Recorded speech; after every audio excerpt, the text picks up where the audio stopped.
Que Deus nos abençoe, uma boa tarde a todos. Que Deus, na sua infinita bondade, nos envolva hoje e sempre. Que os nossos corações sejam devidamente envolvidos por essa bênção divina, que possa nos dar energia, força, coragem e disposição para o enfrentamento das nossas vidas.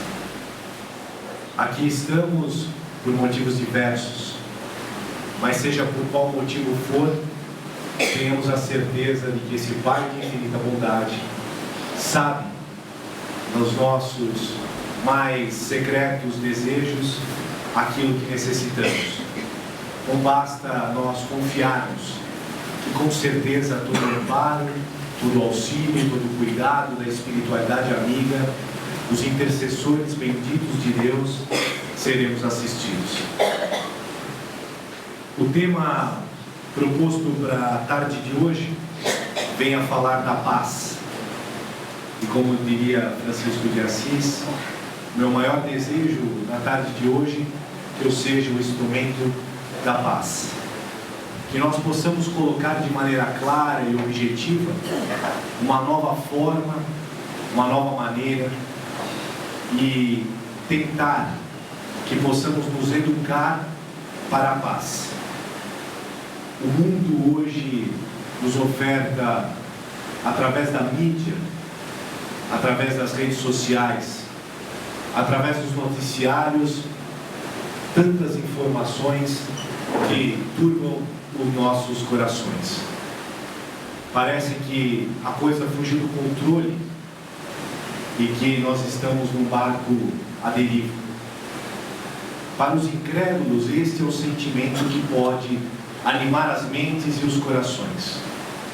Mas aqueles que possuem a fé no Pai, que confiam nos ensinamentos de Jesus, que são adeptos a essa doutrina que traz ensinamentos grandiosos, traz luz, elucidando todas as causas das problemáticas do ser, do destino e da dor. Isso não pode e não deve nos abalar. Nós devemos nos inspirar a todos os instantes e buscar uma compreensão maior da vida. E temos que nos responsabilizar pelas transformações pessoais e do mundo. Uma das propostas principais da doutrina vem a ser a reforma íntima, que nós devemos trabalhar em nós todas as nossas imperfeições. Devemos tentar extirpar o mal, ao exemplo do Evangelho, seja nosso olho motivo de escândalo, nós devemos arrancá-los de nós e lançar longe, para que não mais nos toque esses sentimentos negativos. Ou qualquer outra necessidade que venha não nos colocar no caminho do bem, devemos ter energia, força, coragem e disposição para extirpar essa condição da negatividade. Em especial, não relacionado aos órgãos físicos, ao corpo biológico, mas os nossos pensamentos. Arma poderosa para todas as necessidades e para todas as funções. O homem consegue produzir na sua tela mental as maiores imagens e construir tudo aquilo que ele possa imaginar. Se for para o mal, nós podemos enumerar a quantidade de situações negativas que nós temos acesso, como falamos anteriormente. Mas se o homem tem a capacidade de produzir essas telas mentais negativas, imagina-se se empenhar para produzir as mesmas telas mentais nos caráteres positivos, onde mostra a evolução moral do ser e o desejo de exercermos o cristianismo, o amor ensinado por Jesus. E para nós, na doutrina espírita, além de amarmos uns aos outros, devemos nos instruir. E esta orientação que vem da equipe do Espírito de Verdade nos leva a entender que precisamos nos empenhar nesta história toda, para podermos ter mais compreensão da vida e agirmos melhor. O mundo passa por uma condição de moralidade, o mundo passa por uma condição especial de evolução. Nós estamos percebendo que muitas das pessoas que praticam as maldades estão sendo condenadas, seja pela justiça dos homens, ou seja pela bondade e um olhar especial de Deus. Não é só a justiça divina, porque podemos fazer uma relação de um pai, de um Deus punitivo, aquele austero que aplica castigos. Mas nós percebemos que estamos sendo responsáveis pelas nossas vidas, e não só pelas nossas, mas pelo entorno da nossa existência, pelo mundo de uma maneira global. Hoje, o ser humano não pode ser mais observado de uma maneira exclusivista, material.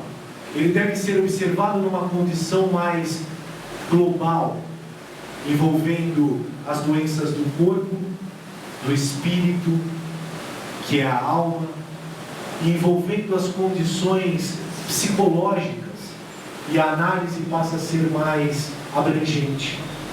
Então nós entendemos que as maldades não são mais só frutos das condições psicológicas, entendemos que elas podem ter interferências de espíritos ainda em processo de evolução, pelas condições obsessivas. Entendemos que os transtornos psicológicos são as produções mentais que não temos mais controle e acabamos adoecendo. Síndrome do pânico, transtorno obsessivo compulsivo, depressões, e tudo isso acaba todos nós percebendo que é uma situação que afeta o mundo todo. E se nós temos uma missão aqui na Terra, que é sermos felizes, de partilharmos de momentos especiais, engrandecedores, nós não somos obrigados a viver os conflitos, as tristezas, as guerras, a falta de amor ou a falta de paz. Nós somos responsáveis pelas nossas vidas e a vida dos outros, e devemos ter um comportamento diferenciado. E esse comportamento diferenciado envolve processo, e todo processo envolve um caminho novo a perseguir, a trilhar, a começarmos a entender que não podemos chegar num local diferente percorrendo os mesmos caminhos. E esses caminhos são contrassenso da relação da paz. Nós somos oriundos de uma sociedade extremamente violenta, onde nós percebemos que a imposição da força acaba ganhando território, acaba ganhando respeito, notoriedade, e muitas nações ainda, países, se cotizam promovendo a guerra no intuito de promover a paz. Um contrassenso que nós podemos dizer que essas ações são todas as circunstâncias de violência permitida. Uma violência que nós acabamos por aceitar quando um país como os Estados Unidos invade outra nação para querer promover naquela região a paz. Mas quantos inocentes são vitimados por essa atitude impensada, em um modelo antiquado e em desencontro a tudo aquilo que os grandes mestres, principalmente Jesus, nos ofertou. A Unesco, percebendo que as relações dos homens deveriam ter uma nova conduta, convoca a todos os líderes religiosos, cristãos ou não cristãos, para se cotizarem num movimento denominado pela paz. O movimento pela paz toma proporções mundiais em todas as nações, obrigatoriamente, sem o peso da responsabilidade, mas na condição de consciência, se cotizam para disseminar o amor. as atitudes que são contrárias à paz deverão, em 6 itens básicos, inclusive orientados pela Unesco, serem praticados por todos os cidadãos de bem. Esses termos que a Unesco nos oferece, esses 6 itens, envolvem uma simplicidade nas frases, sendo o primeiro deles o respeito pela vida. Uma observância especial de que a vida não é só a nossa existência, é a vida do globo, do planeta Terra, da qualidade dos rios, dos mares, das plantações, das condições biológicas que envolvem o planeta, e o homem, nesta falta de respeito à vida, respeito ao ar que respiramos, acaba matando o planeta e nós iremos todos juntos. Essa observância nós pudemos perceber no discurso do Papa Francisco, um enviado de Deus também, católico, mas que não discrimina de forma nenhuma nenhum ser filho de Deus, elogiando os Estados Unidos pelos esforços que vem praticando para combater o aquecimento global, para melhorar a qualidade do ar que respiramos, de ter a menor incidência e a distribuição de poluentes no globo terrestre, que não afeta só aquela nação, mas todo o planeta de uma forma conjunta. A segunda, e não menos importante, orientação da Unesco vem para que todos nós possamos rejeitar a violência, mas não rejeitar com austeridade, com bravura, nos mostrando mais poderosos ou nos mostrando superiores, mas um rejeitar de discordância. Não precisamos compactuar com estas circunstâncias que irão, de certa forma, nos ofender. Porque todo aquele que recebe a ofensa em qualquer grau, retribui a ofensa num grau maior. E se nós somos parte deste globo e agimos da mesma maneira por questões psicológicas e educacionais, é aí que são instaurados os maiores conflitos. As nossas ações devam ser simples e não tão grandiosas como nós imaginamos que devam ser. O simples fato de não compactuarmos com toda a violência que é exposta na mídia social, as curtições, os compartilhamentos, os likes. Não precisamos atingir o botão do descurtir, mas nós podemos, em secreto, envolver aquele irmão, principalmente que mais próximo de nós está, e pedir para que ele seja um instrumento da paz também. Mostrar um cachorro atropelado, mostrar uma criança faltando membros, mostrar uma violência gratuita no pátio da escola, mostrar uma mulher que, por mais razão que tenha, questione a marca de um alimento.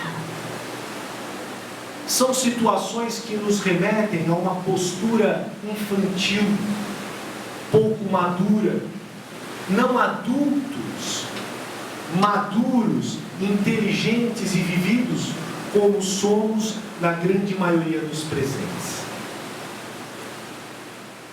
Se nós estivéssemos com esse discurso perante os jovens, perceberíamos que esses espíritos que agora aportaram em nosso planeta já vêm com outro sentimento, já vêm com uma outra sensação e uma outra obrigação de necessidade contributiva para o planeta. As nossas filhas, amanhã, numa pichação no muro da escola, A interpretação é que aquelas crianças deixassem a sua marca, o nome, a série, qualquer coisa do tipo. Mas a condição foi mais evoluída e eles devem trabalhar um tema: a abolição da droga, a luta para que nós sejamos fortes em combater esta violência terrível que assola o nosso Estado, o nosso país, o nosso mundo. E o cuidado que as crianças tinham era que os desenhos não produzissem imagens grotescas ou imagens que aparentassem uma agressão social. Porque eles diziam que os jovens, os familiares, os transeuntes que passassem pelo muro da escola precisariam ter uma visão otimista de uma problemática tão severa. Ato louvável de rejeição da violência. A terceira circunstância envolve sermos generosos. A generosidade, aos olhos dos praticantes da doutrina espírita, reflete uma imagem direta ao processo da caridade. Mas a generosidade envolve atos simples de educação civil.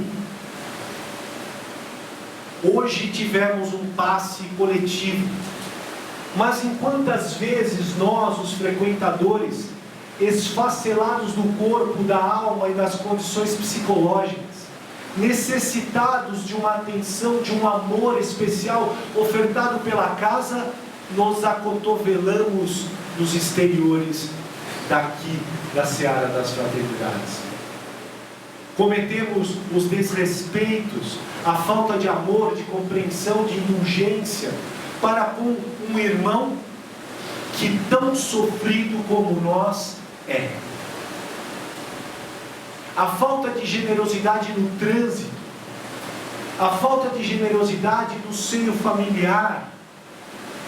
Podemos todos nós, nesses instantes, enumerar uma sequência de atos de falta de educação que somos praticantes por uma condição de um mal que toca a todos nós.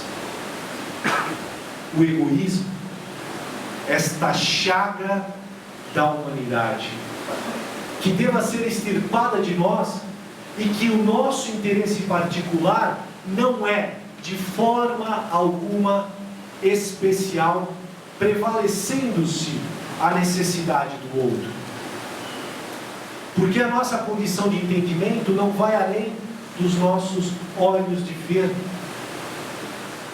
Nós não abrimos os nossos corações para estarmos sintonizados aos infortúnios ocultos, às necessidades que não são claras nem promulgadas e que deva estar sobre a nossa tutela responder, atender, assistir.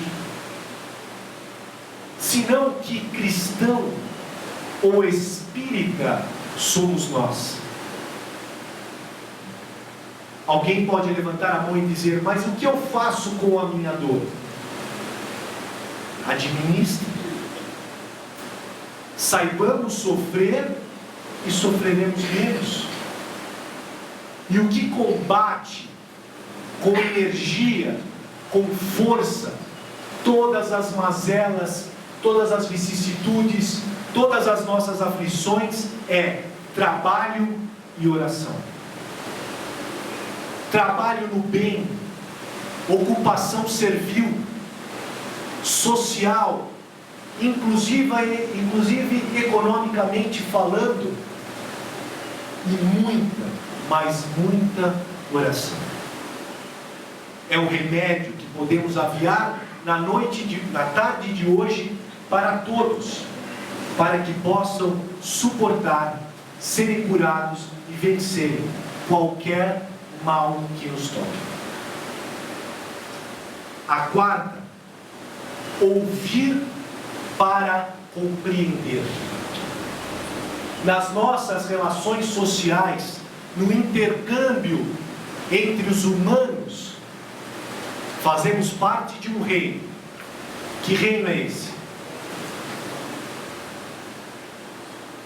Pode falar. Fazemos parte do reino animal. E o que nos diferencia do bichinho de estimação são as condições de inteligência que nos foram facultadas. E se essa diferença, que faz toda a diferença, exige de nós um comportamento diferente de um comportamento natural. O comportamento natural, o animal se degladia para defender a caça, para defender os seus filhotes, ele luta pelo alimento, mas a nós foi dado a inteligência para que possamos fazer muito bom uso dela. E por isso que somos seres humanos, que atingimos um estágio diferente no reino animal. E por isso que temos que buscar a evolução na condição de espíritos, porque esse corpo, essa condição humana que estamos vivendo, é a forma e o veículo que iremos prosperar, que iremos crescer, que iremos evoluir.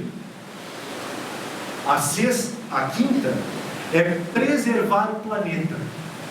O que acabamos de dizer. O uso devido da água. Enfrentamos a maior crise hídrica jamais vista na história. Exige de nós comportamentos diferenciados, posturas equilibradas, econômicas, aprender a escovar os dentes com meio copo de água, aprender a tomar um banho de 3 minutos, aprender a lavar o cabelo com o chuveiro desligado. Uma condição que o jovem de hoje já nasceu nesta circunstância, e é hábito. O problema somos nós. As senhoras aqui, podemos pedir receitas, porque sou um bom cozinheiro. Como lavamos as nossas verduras? Na água corrente? Ou iremos fazer uma solução para que seja matados os micróbios, as impurezas, numa bacia de água? Salvar o planeta reciclando o nosso lixo, salvar o planeta deixando o carro em casa em alguns dias da semana, fazendo uso do transporte coletivo. Ações simples, que esta falsa comodidade, conforto que nós queremos ter, pode ser a nossa derrocada. Se não tomarmos cuidados, estatísticas mostram que em 2025 será instaurado uma guerra igual a que vemos pela posse do petróleo. Só que essa guerra será pela posse da água potável. Os países que desenvolvem a cultura bélica se preparam para essas circunstâncias, para tomarem os lugares que possuam ainda o recurso mais importante do nosso planeta: água. Sexto, redescobrir a solidariedade, a condição de sermos verdadeiramente irmãos. Ser solidário é descobrir a essência da irmandade que vivemos. Reconhecer a paternidade do Criador, filhos de um Deus único, independentemente de raça, de credo, de cor, de opção, de gênero, de qualquer circunstância que no passado nos afrontaria. E por falar no passado, uma senhora trabalhadora negra, desejando retornar à sua casa depois de um dia exaustivo de trabalho, toma o ônibus na época passada. Os lugares aos negros eram confiados do banco de trás para os últimos, desde que não fossem ocupados exclusivamente pelos brancos. E esta senhora, após entrar dentro do ônibus, percebe que existia um lugar lá no final. Se acomoda, assumindo o que a lei dos homens determinava para aquela época. Mas na próxima estação, diversos outros homens e mulheres brancos adentraram ao ônibus, e ela seria obrigada a descer naquele ponto. E de maneira brava, determinada, mas pacífica, falou ao cobrador e ao motorista que havia pagado pela passagem o mesmo valor que todos, e que tinha o direito de lá estar. Essa mulher foi levada a juízo, esta mulher foi humilhada, essa mulher teve quase o seu poder de vida, de existência, tolhido por um ato simples e que lhe era justo. Mas essa mulher, tocada por essa problemática, recorrendo ao seu campo de oração, à igreja que frequentava, falou com o seu pastor. E este pastor fora conhecido no futuro como um dos homens que mais instaurou a paz. Martin Luther King. Ele cotizou a todos os negros para que daquele dia em diante ninguém mais tomasse um ônibus sequer, e que fosse para onde forem, que fossem em marcha e a pé.